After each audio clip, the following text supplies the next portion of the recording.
Hello everyone, this is Rockshire Gaming. Welcome back to our coverage on Mordred, the newest Kickstarter campaign board game from CMON, however you want to pronounce it.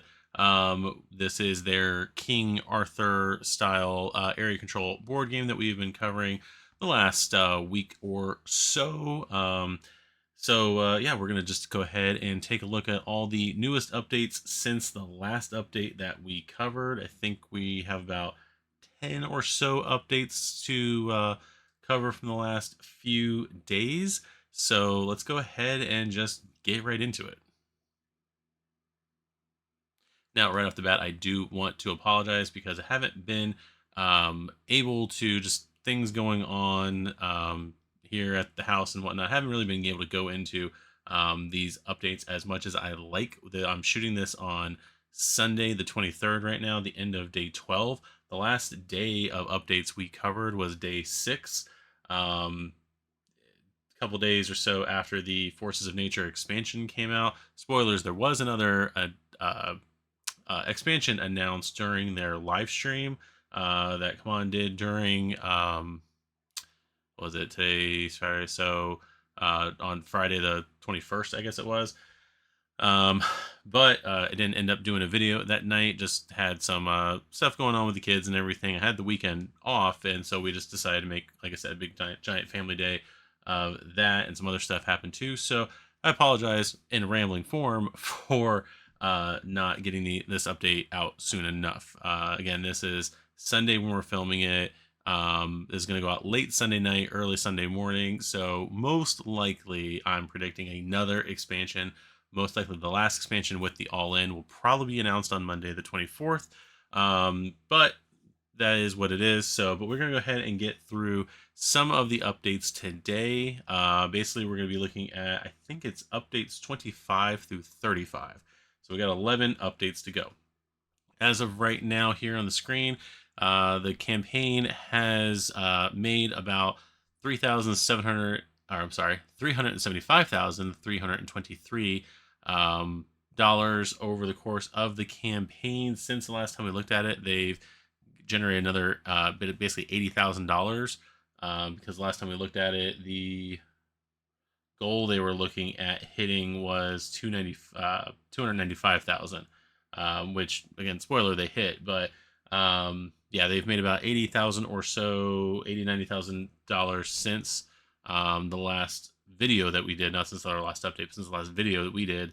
But we're gonna go ahead and dive in with the first update number 25, the Perfect Knight. So Black Horn was unlocked on the 18th, and then we have a new knight, an actual knight right here. I think I was just saying in the previous video that there were not any knights in this campaign. Essentially, we had the 4 knights from the actual Kickstarter box, the core box. That we had Frederick Stern on day 1, and then today we're getting Galahad as the next knight. So that puts us at. That's going to put us at a grand total of 6. And we'll talk about those totals at the end. I didn't want to spoil the numbers, but we'll talk about the actual total number of, not figures, but the total number of things, essentially, toward the end of the video. So please go ahead and, stay till the end or whatnot. We'll probably timestamp the various updates at the bottom. And also, if you're enjoying this video and the other videos in this series, go ahead and like it. And while you're there, subscribe. That would help me out immensely. Thank you very much. But back to Galahad. So if they reach 305k, they'll unlock Galahad as an exclusive knight in the game. So again, knight on a horse. So that's the main, sure, there's other differences, but heroes and knights, basically the knights are the figures that are going to be on horses. So this gallant knight is fully aware of how useful magic is on the battlefield, and while he may not be able to wield it, he is not one to pass on the opportunities that it provides. Be it a boon being cast on him or a hex target his foes, this knight will seize the opportunity to advance toward his foes and maintain his relentless assault on his enemies. During battle resolution, possesses the unique capability to move into the territory without exception. This can be done across multiple battles, allowing him to fearlessly confront any and all adversaries who stand his path. So he's basically going to be booking it all over the battlefield, which is pretty cool. So there is his knight figure, looking a little bit more menacing than his artwork does. That's pretty cool. And then there is the painted version of the knight. I like the render a little bit better, but that's just me. So yeah, so that is going to be our knight figure, and then we are going to move on. The next update is update 26. Now, I'm not going to spend too much time on this update and the other two that are like it, though this is actually a very cool process. So this is an update they did, sculpting Merlin from Vision to Clay. They did 3 of these. They're doing 3 of these, and I'll bring them up, the other 2, as we go along. But I've said in previous videos just how cool a lot of the different sculpts are, including, I'm pretty sure I pointed out Merlin's that cape, that how it looks like he just has like plants or vines growing off of the back of him. And this is an update where they go with Patrick Mason, who I believe is the sculptor of Merlin, and they actually go show how they get from a lump of clay essentially to this image right here. So they're going over the artwork, and again, I'm not going to take too much time to go read through all this, but you can tell how they are basically building up the different steps of creating the clay versions of the figure, so that way they can sculpt it and make the resins and all that stuff. So they did details and accessories of Merlin himself. They then add in the various animals into the miniature. Let's see, animals. There's the snake or something like that on the back side. Refinement, the bear and the wolf, working with the fur and everything.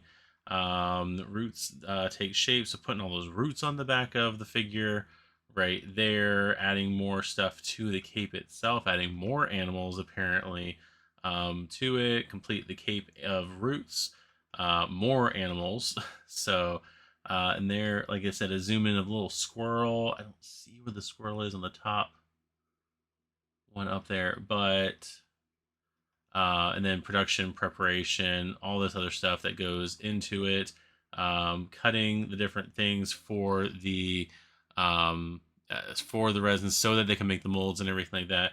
This is pretty cool. I, at one point, a long time ago, I didn't go through with it fully, but at one point I was an art major. I had to take a few like 3D design classes and whatnot way back in the early 2000s. So stuff like this is pretty cool to me. I never got at all into this level of detail with any kind of like clay modeling or anything like that. But I would encourage you, if you have any thoughts of going into anything, or you just appreciate this kind of artwork, definitely check out the different images of the 3 updates that deal with the leaders and how they're sculpting everything. They're actually pretty cool. I really do like them. Again, didn't go too much into it in this because I'm kind of we're looking at more at the gameplay aspects of it in this video. But if you do appreciate the art side, go ahead, check out these updates to get a little more insight on that. So after that, update number 27. Wondrous World awaits with the Mordred art book. So on the 19th, they went ahead, and so day 7, they went ahead and announced as a optional buy the art book. So basically this was a very short update in itself. It's a 210-page art book of all of Adrian Smith's artwork for the game, all the different things he did, possibly all the different concept arts. They show only a few of the knights here. I'm sure that other things that are going to be announced throughout the campaign, they are also going to throw into this as well. So, but yeah, there's the art book for you right there. I do find it funny it says Art of Mordred, and they don't put Mordred on the cover. He's on definitely in a page in here, but they put Morgana, I can't remember, I believe so, as the cover, even though it's called Mordred. But anyway, so that is that.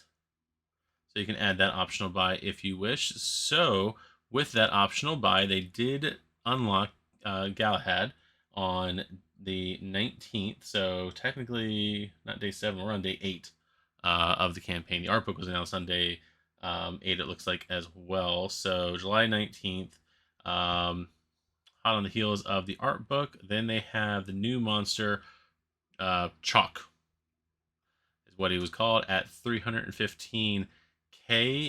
Chalk's mind has been shattered by the immensity of knowledge he was bestowed upon. He now wanders the land, spreading his madness like an infectious disease. His mad ravings will worm their way into feeble minds, and it is best for you to abandon those who have fallen to his madness, or else you might not, or else you might be next. Looks like, I cannot remember the name of him, but it looks like the wizard that Sylvester McCoy played in The Hobbit, the first Hobbit movie, I believe. That's pretty interesting, right there, with all the crows on everything on him. Let's see. His mad whispers infect the minds of chiefs and cause their faction to lose a favor, or in the case of games using blight mechanic, to gain 1 blight whenever he moves into their territory. He also requires a sacrifice of 12 units as a passive effect, but he will also gladly remove a blight for you if you have any. So that is pretty interesting. So basically, he's going to have mechanics that function just with the core game, and then also have mechanics that are going to be function with, what was it, Forces of Nature? I can't remember if it was Warbands or Forces of Nature where they added in the blight mechanic. I want to say it was Warbands. But anyway, so that is that character right there. So that's creepy. That is creepy, and I'm pretty sure those are shells, not something else from the Ravens. It looks like there. So then we're going to go on to, what was that? Update number 28, update 29. So this was the reminder of the mid-campaign live stream, which occurred on the 21st. So we're on day 9 at this point. We were on the 19th here.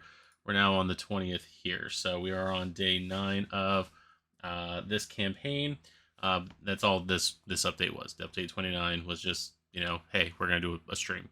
So we have update number 30. It says the Beastmasters of Britannia.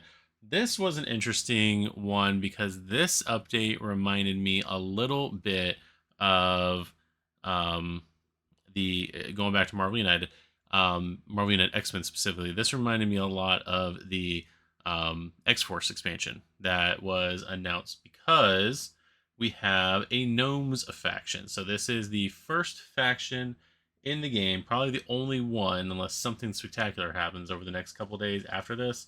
Spoilers. But this is going to be the one faction in the game that is not in the core box and is not from an expansion. So we already have three new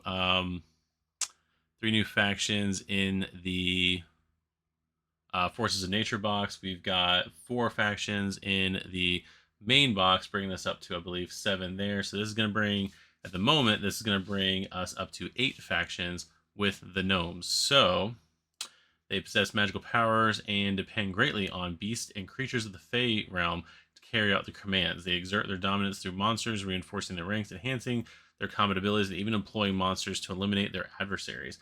With their profound control over nature and its inhabitants, it would be deemed foolish for anyone to challenge them. Unlock an entire new faction. It's not an easy task, so we're breaking it down to 3 stretch goals. Now, I did not go into...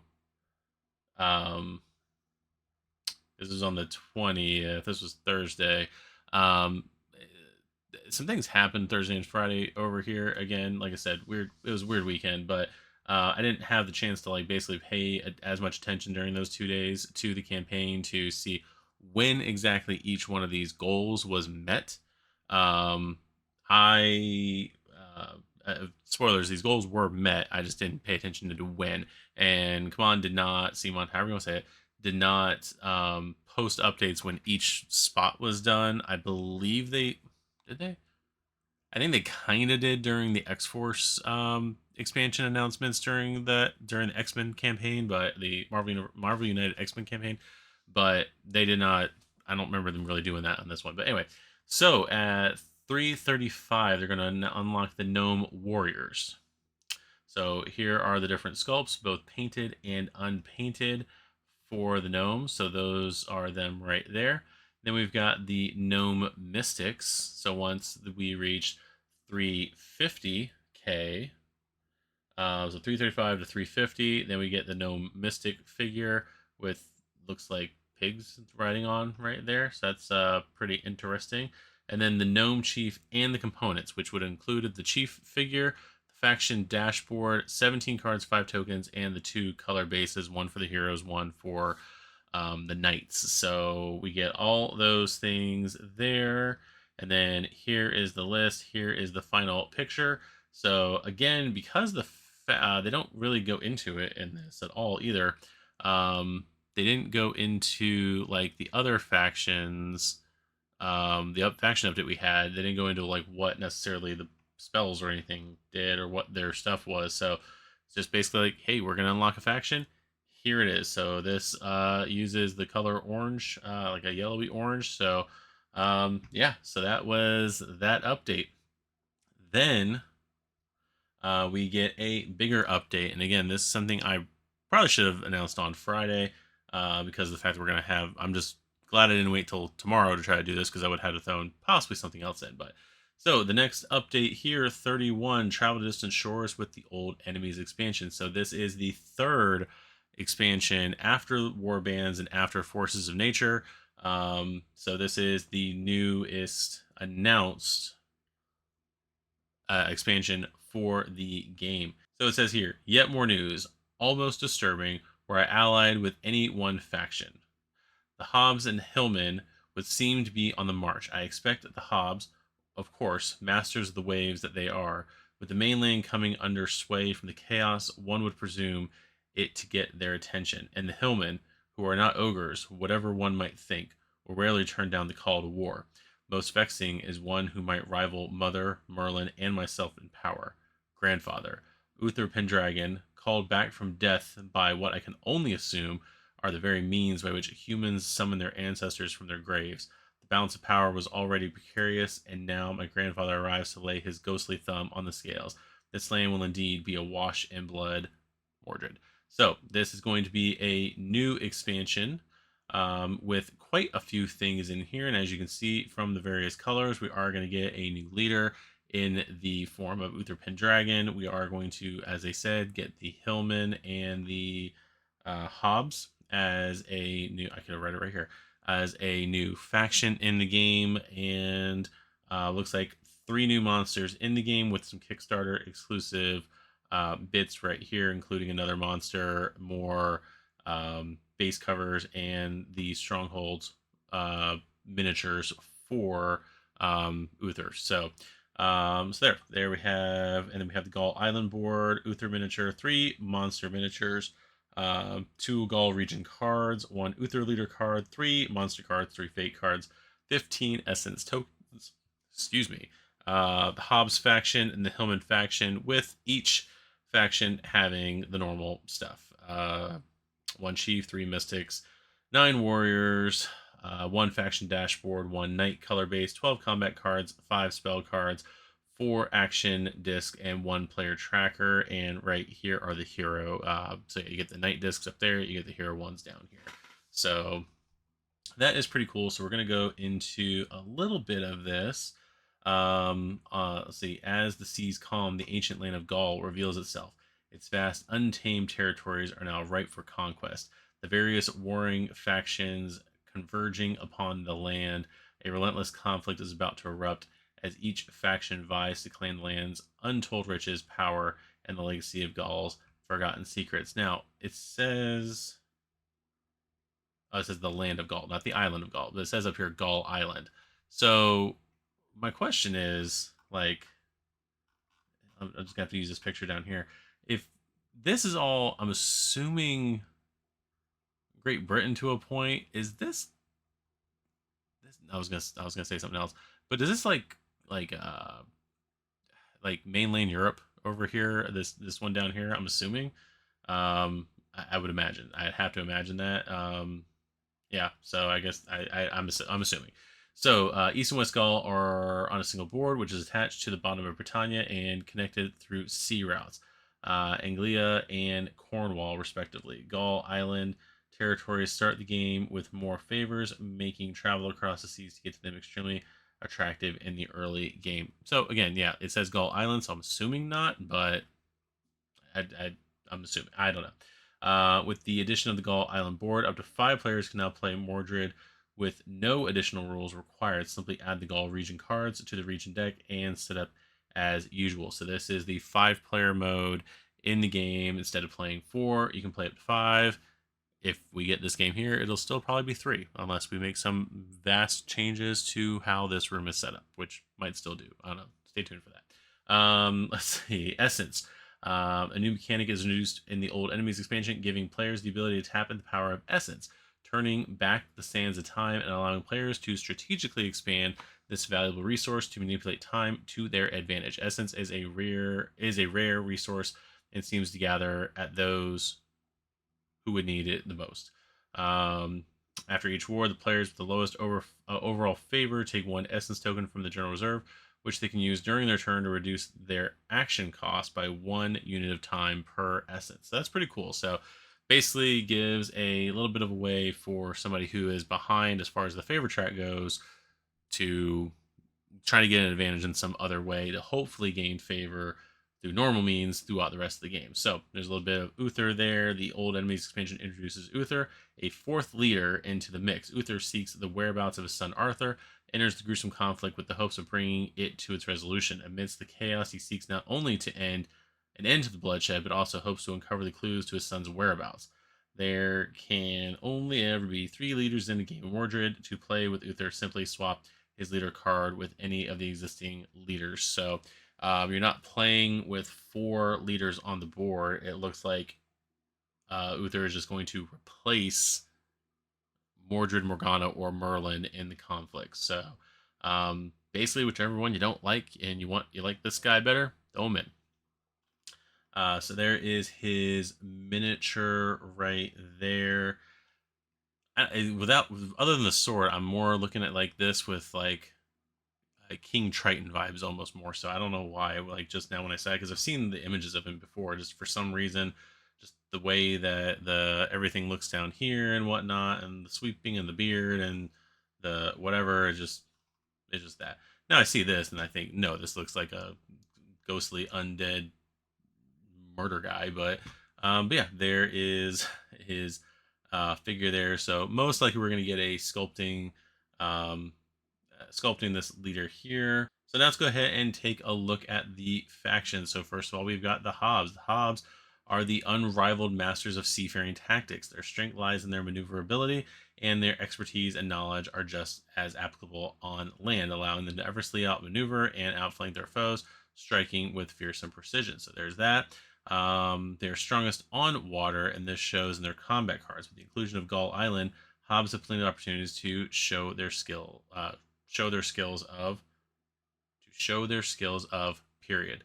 Masters of the Sea or Sea Riders gain the Hobbs additional resource. That sentence is not right, correct? Just I'm not trying to complain about it. Just like I'm already apparently tired, and I just need it. I don't. The sentence ends in of. I don't know. Masters of the Sea and or Sea Riders gain the Hobbs additional bonuses during battle, while empowering defense and dualistic balance boost your warriors' combat powers, meaning that balanced armies and careful positioning are important to take advantage of these skills. The Hobbs' main permanent skill, Sea Strider, reduces marching cost when moving through sea routes, and post chaos through strongholds cares. This makes you're wholly mobile, and we'll see you using sea routes to travel through the game. That's pretty cool. I don't know why I'm thinking of this. Some of these things I'm realizing remind me a little bit of with movement and doing certain things. Remind me a little bit of I mean, it's area control, so it's things are like based in Risk and stuff like that. But slightly reminds me of like Risk 2210 with getting the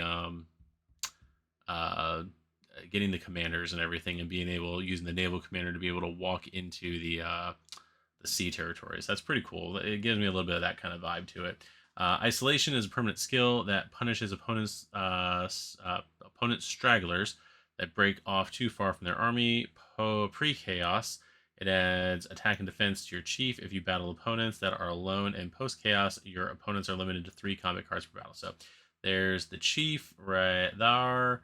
There's the mystic right there, and the 3 sculpts for the different warriors right there, right there, and there. Let's see. I don't know. This one looks pretty fearsome. That one's probably my favorite of this group. So then we've got the Hillmen. We've got the Hillmen, epitomize raw strength and primal might, towering over most of the other species in Britannia. They do not require any tactics to be a threat on the battlefield, as their physique grants them unparalleled physical strength, which they use to overpower any foe. They play around with combat card placement and drawing. Foresight allows you to swap it with another card from your hand with multiple if swapping during battle. Cards like Unexpected Resistance, your opponent will be blindsided by the constant switching out and power growth of the Hillmen in battle. So that's pretty cool. Being able to change basically what combat cards and everything that you're using during the course of a fight.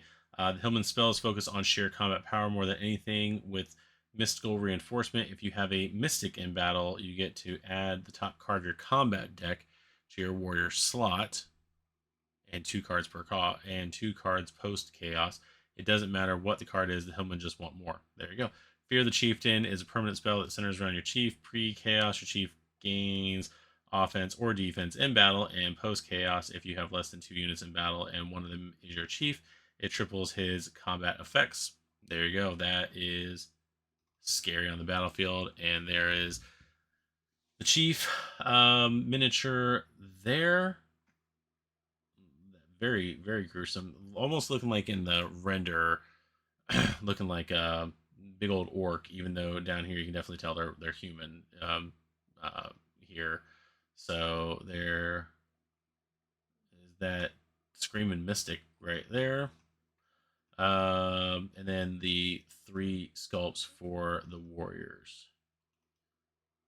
So I like those a lot. And then we get 3 different monsters. First, we get the Pixie Queen. Let's see.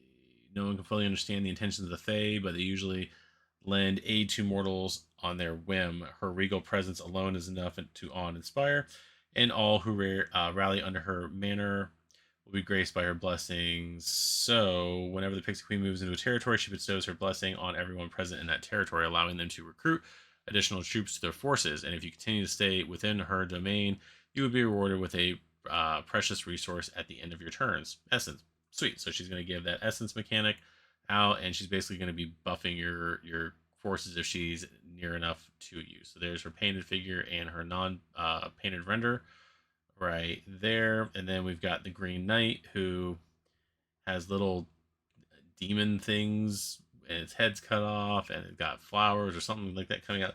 That's kind of creepy. The Green Knight now serves as the arbiter of valor and courage, testing the mettle of those who dare face him. Few can withstand his daunting challenge and often fall before him, yet those who accept his brutal trials with unwavering conviction will be duly rewarded.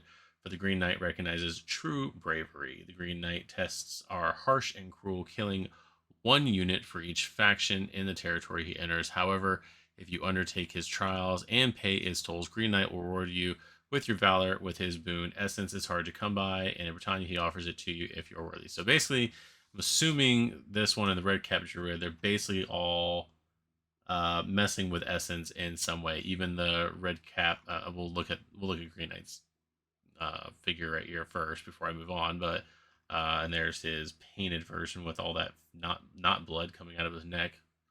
But anyway, we got the Red Cap Druid. Like all Red Caps, the Druid only seeks to amuse himself by sowing chaos across the battlefield.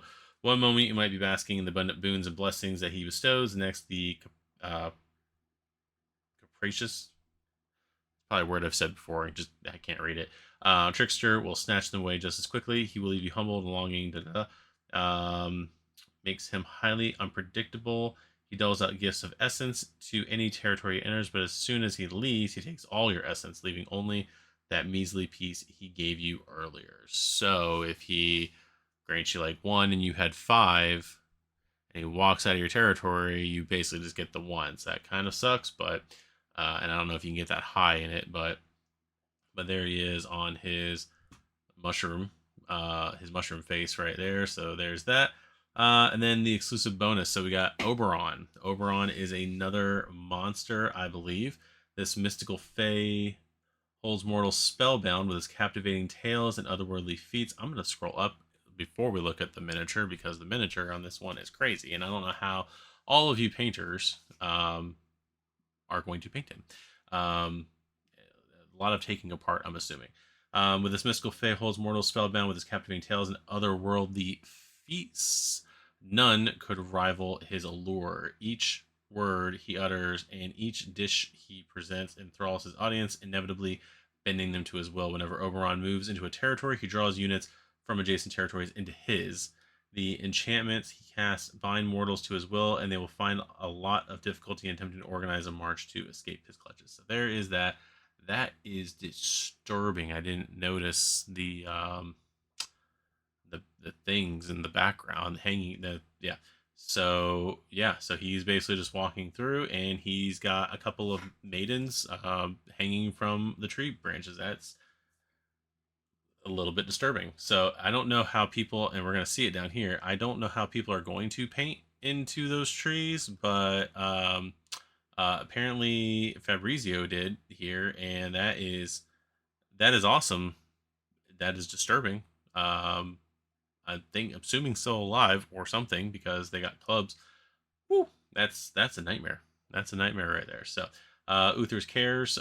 These are his strongholds right there. So yeah, that is it for this update. There is the box for that. So we get a Pendragon, not Arthur Pendragon, and I'm thinking again, with the way that the game story and everything like that is played out, like I don't know if Arthur is going to at all show up with it. This is the only expansion announced during the course of um, this series of updates. So I don't know if Monday is going to bring about Knights of the Round Table and maybe King Arthur in some way, like changing the story up a little bit. But we'll kind of let's keep going here. But so the plague upon the land. Now we're finally on the 22nd. So this was the 21st, I believe. This was Friday. Yeah, this was all. Let me get there. Friday the 21st over here. So now we're finally on Friday the 22nd. So it took 2 days technically to unlock the gnome faction. With that said, I do know for a fact, I know I wasn't keeping up with it, but I know at one point the dollar amount on Saturday, oh, this was Saturday, on Friday was, I believe, enough to get, it would have gotten like the Gnome Warriors at least were unlocked, I think, on the day before. I don't think it all was unlocked, but with the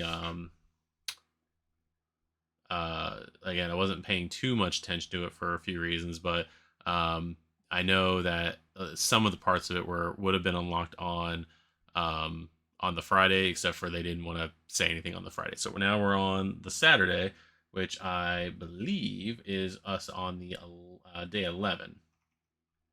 So we're gonna have the old enemies expansion there, and then we get Dragod is another monster figure. If we reach 370k, we will unlock the Kickstarter of the monster Dragard for all backers. So Dragard's roguish nature ensures that he will always catch you by surprise, appearing where you least expect him. To make matters worse, his arrival also brings about the abominable curses and diseases that is stricken with. Without a skilled wielder of the arcane, his plague will quickly drain life from the land. When he moves to whichever region card was drawn for his movement. Anyone fortunate enough to be in the same territory, unfortunate enough to be in the same territory as him must then lose 1 favor or gain 1 blight. This can most certainly be avoided by 1 skilled in magic, such as your mystic, but to do so would require their sacrifice. So yeah, this is again another character that is going to use the favor mechanic from the main game, but also the blight mechanic from the war bands expansion there. So there is no painted version, but there is the Dugard there, the renders right there, and then we get to the next update, which is another one of the sculpting updates. So sculpting Morgana. So again, I'm not going to go into it, but there's the concept art there, building foundations. So there's the wire uh, frame right there, and the little cauldrony thing or whatever it is, the brace on the bottom, because you got nothing under there. And I know um, they remove it later on, I believe. But there's the roughing the figure, detailing, and then the wire frames for what looks like the ants. But no, the fawn right there. Putting all the fawns in, like the detail on this is just crazy. All fawns complete. Everything looks like it's like moving forward, but I know that's just how it is. But final touches on there. So yeah, they didn't go as much detail as the one with Merlin, but yeah, this is pretty nifty. But yeah, I would encourage you again, go through all these later on if you could. So then we are going to get to our next one, which today, the 23rd, we got to the 370K mark, and now we're looking at 380, so only 10,000 to go to get Alwyn, which is another hero figure. So her unique lineage makes her impervious to all manners of weaponry and magics, and fortunately for her foes, she has chosen to use these gifts to become an ambassador of peace instead of becoming a herald of their demise. Very nice of her. It is because of these gifts that she fears no weaponry and magics on the battlefield and spreads her ideals of peace at the forefront of any battle. She is immortal and cannot be killed in battle. Although she does not have much combat prowess, she is an excellent addition to your forces when paired with abilities or cards that give boost based on unit count. So she's basically like a boon to your heroes there. So there was one more update, and that one more update was the sculpting Mordred update. So this is the actual one for Mordred. Um, let's see. So they're talking about comparing his size to other units and everything, trying to make sure the scale is correct. And then going through and putting in everything for the figure right there, making sure everything is going fine, the detailing on it. So uh, putting together the base, and I don't think he's got any extra figures. No, he doesn't have any other extra figures. So that is the last update there. Going, excuse me, to the main page. Um, People are adjusting their pledges left and right, so it went back down to 374,995. So basically 375. So we're still 5,000 away from the next update. It's 10:40 at night. I don't know if they're going to hit that 380 by midnight tonight. So I'll be up editing this and probably posting around midnight. So I don't know if Eastern time. So, and that's again, all the times are Eastern, just so everyone knows. But again, I don't know if they're going to hit that number again by let's refresh and see if it changed. Nope, it stayed the same.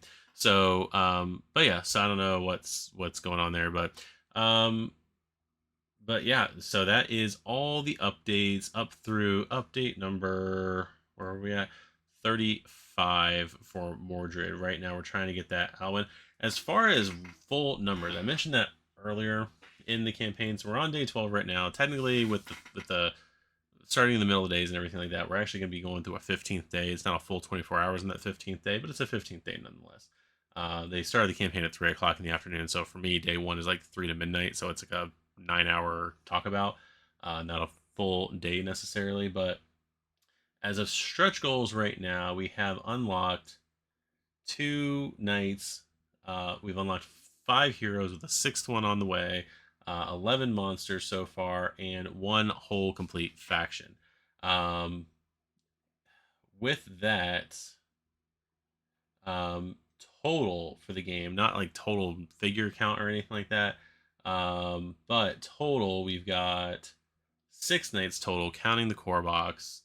There's no other knights in any other expansions. Heroes, we have 17 with 18 coming up on the way, because we've got there's no heroes in the core box because it's a Kickstarter exclusive mechanic, but there is a expansion that's just 12 heroes. So adding that to the current, we got 17/18 currently. With the 18 will be done before too long.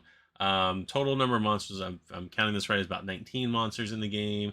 There's a total of 10 factions total, 4 from the core box, 1 from the stretch goals, 3 from forces of nature, and 2 from old enemies. So we've got 10 different factions to choose from. And then counting the 3 in the core box and then the new one in old enemies, we have 4 leaders in the game. Figure count, I haven't gone through there. It'd be pretty simple to just figure out, like, faction wise how many figures we have. But all in all, we got quite a bit of content in this game for what this game is. 3 expansions going on right now. Most likely a 4th expansion going to be announced on the 24th, I would assume. I don't think they'd wait until the 25th with the campaign ending on the 26th. But you never know. We'll find out tomorrow. Most likely, depending on what we've got going on here, because we're doing some other filming of some gameplays, and I got some other things that I kind of want to do too. I will possibly post a film and do another short update on this on Monday night, and then do a final my thoughts on the whole thing on Wednesday night when everything is over. Because most likely I'll be 72 hours. What time is it now? 10. So, yeah, Wednesday. Just ideally, I would be on right when it, like, with a quick live thing right when it gets over with, but most likely won't. But we'll see how it looks with that. I'll mention it Monday if I get the chance to do it. So, but that is Mordred, up through day 12, up through update 35. So, let me know what your guys' thoughts are so far. Let me know if I got anything wrong. Let me know if I got my math wrong, because I apparently made a big boo-boo on the White Death campaign toward the end. That if you read the comments, you'll know I realized what I did. But yeah, I made a big math boo-boo. So if I made a big math boo-boo a few minutes ago, let me know if you got all the way to the end. Please go ahead, like this video if you liked it, and if you didn't like it, go ahead and like it anyway. Subscribe to the channel. We got a big jolt of support recently, so I'd like to thank you guys for that, to all the new subscribers who have come on board, and we will see you guys in the next video.